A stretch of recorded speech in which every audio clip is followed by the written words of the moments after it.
दोस्तों, एक बार नारद जी भगवान श्री कृष्ण के पास आते हैं और उनसे पूछने लगते हैं, हे प्रभु, सूर्य को जल देने का क्या औचित्य है?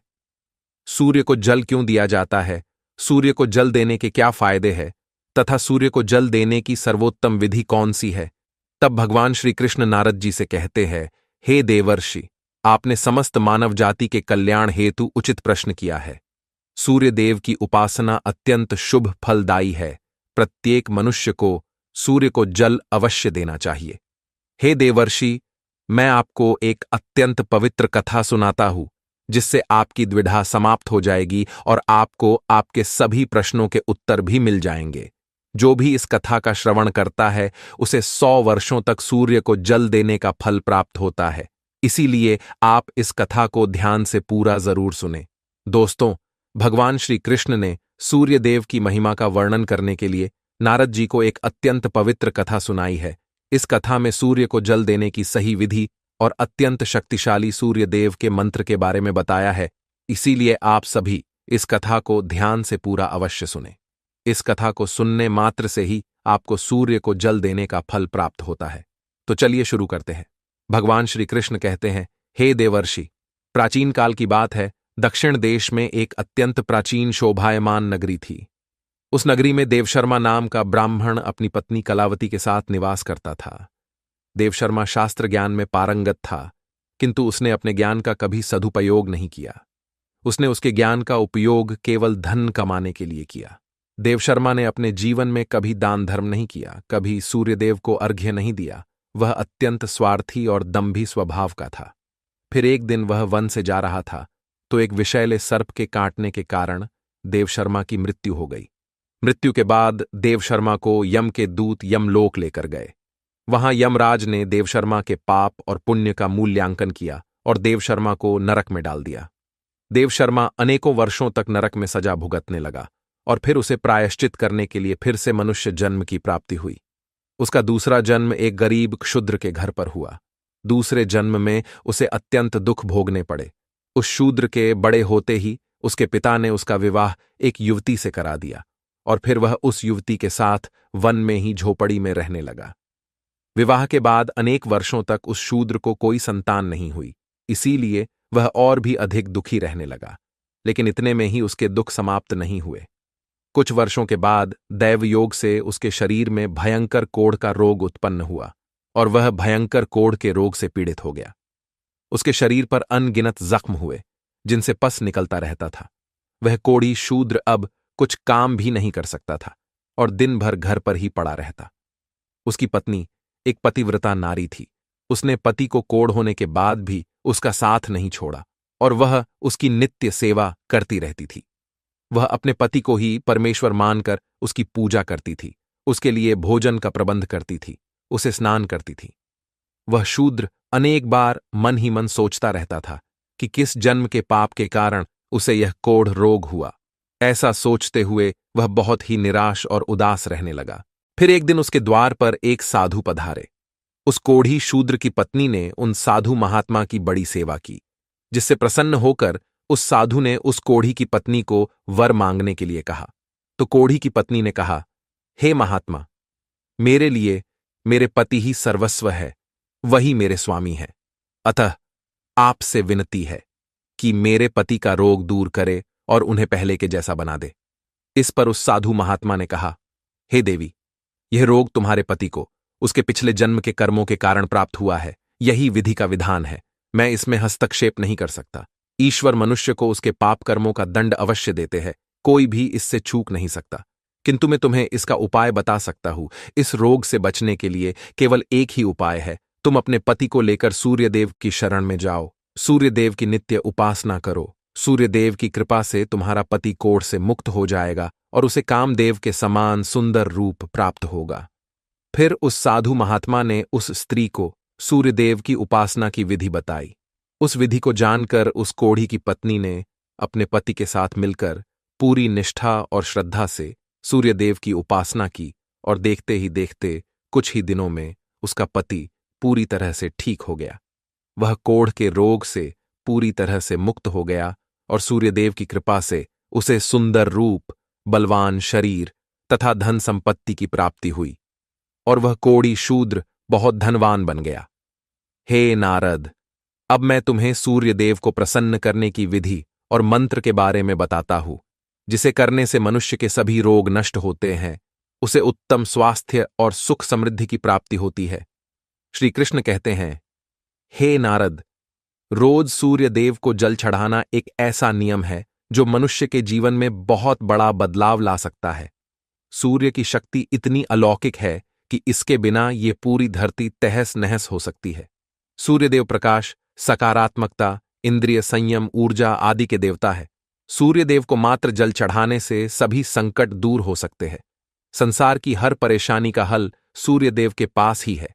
सूर्य देवता की उपासना करने से आत्मा की शुद्धि होती है और मनोबल बढ़ता है। सूर्योदय के समय सूर्य की किरणों से वातावरण पवित्र और सकारात्मक बन जाता है। यदि प्रतिदिन सुबह स्नान करके सूर्य देवता को मंत्रों का उच्चारण करते हुए जल चढ़ाते हैं तो इसके कई फायदे होंगे। कुंडली में अन्य ग्रहों की तरह ही सूर्य के शुभ या अशुभ स्थिति में होने से जीवन पर भी इसका शुभ या अशुभ प्रभाव पड़ता है। कुंडली में सूर्य यदि शुभ स्थिति में होता है तो हमें समाज में भरपूर मान सम्मान, यश और प्रसिद्धि मिलती है। वहीं कुंडली में यदि सूर्य अशुभ स्थिति में हो तो इसके विपरीत परिणाम मिलते हैं। इसलिए कुंडली में यदि सूर्य की स्थिति मजबूत करनी है तो ज्योतिष शास्त्र में कुछ ऐसी चीजों के बारे में बताया है जिन्हें पानी में डालकर सूर्य देव को अर्घ्य देने से शुभ परिणाम प्राप्त होते हैं। किंतु मित्रों, कई मनुष्य सूर्य को जल देते समय बहुत सी गलतियां कर बैठते हैं। सूर्य को जल देते समय महत्वपूर्ण नियमों का पालन नहीं करते हैं। गलत तरीके से अर्घ्य देकर सूर्यदेव का अपमान नहीं करना चाहिए, अन्यथा मनुष्य को कई कष्टों का सामना करना पड़ सकता है। साथ ही केवल सूर्य को जल देने से फल की प्राप्ति नहीं होती है।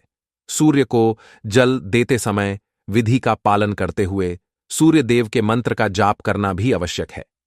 तभी सूर्य को जल देने का फल मनुष्य को प्राप्त होता है। शास्त्रों के अनुसार सूर्यदेव अप्रसन्न होने पर मनुष्य की बुद्धि का नाश हो जाता है। उसे चारों ओर से अपमान का सामना करना पड़ता है। ऐसे व्यक्ति की आंखों की रोशनी चली जाती है और उसे उच्चिष्ट भोजन प्राप्त होता है। फल स्वरूप व्यक्ति की विद्या नष्ट हो जाती है। उसकी स्मरण शक्ति कमजोर होती है। पिता पुत्र में अकारण ही वाद विवाद होने लगता है। सूर्य देवता रूठ जाने पर व्यक्ति पर गलत इल्जाम लगते हैं और उसके हाथ से अनजाने में कई अपराध हो जाते हैं। इसीलिए व्यक्ति को अनिष्ट कार्य करके सूर्यदेव को रुष्ट नहीं करना चाहिए। सबसे पहले मैं तुम्हें सूर्य को अर्घ्य देने का अर्थ बताता हूं। सूर्य को अर्घ्य देने से तात्पर्य यह है कि सूर्य देवता को भक्ति भाव से जल अर्पण करना। यह जल दोनों हाथों की ओंजल बनाकर या तांबे के पात्र में शुद्ध जल भरकर उसे सूर्य देवता को समर्पित करें। लेकिन ध्यान रहे कि यदि हाथों की ओंजल बनाकर सूर्य देवता को अर्घ्य दे रहे हैं तो हाथों की तर्जनी और अंगूठे को एक दूसरे से जोड़कर ना रखें, यानी कि एक दूसरे का स्पर्श ना होने दें। दोनों हाथों के अंगूठों को फैलाकर रखें। यदि हम तर्जनी और अंगूठे को जोड़कर रखते हैं तो यह राक्षसी मुद्रा बन जाती है और इस मुद्रा में सूर्य को अर्घ्य देना अशुभ माना जाता है। यदि पात्र में जल भरकर सूर्य देवता को अर्घ्य दे रहे हैं तो भी उस पात्र को दोनों हाथों के अंगूठे का स्पर्श ना हो, इसका ध्यान रखें। अर्घ्य देते समय अपने दोनों हाथों को ऊपर उठाकर पात्र को पकड़े और सिर झुकाकर रखें। सूर्य देवता को अर्घ्य हमेशा सूर्योदय के समय देना चाहिए। उगते हुए सूर्य की उपासना करना हमेशा ही शुभ होता है। सूर्योदय के 2 घंटे बाद अर्घ्य देने का कोई भी औचित्य नहीं होता है। यदि किसी कारणवश आप सूर्योदय के समय अर्घ्य ना दे सके तो 3 बार अर्घ्य देने के बजाय 4 बार अर्घ्य दें और सूर्य देवता से क्षमा मांग लें। इससे दोष कम हो जाता है।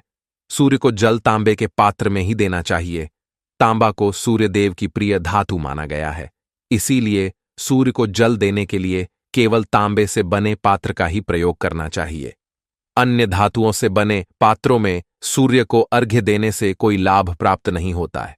परमात्मा ने सूर्य को जगत में प्रकाश करने, संचालन करने, अपने तेज से शरीर में ज्योति प्रदान करने तथा जठराग्नि के रूप में आमाशय में अन्न को पचाने का कार्य सौंपा है।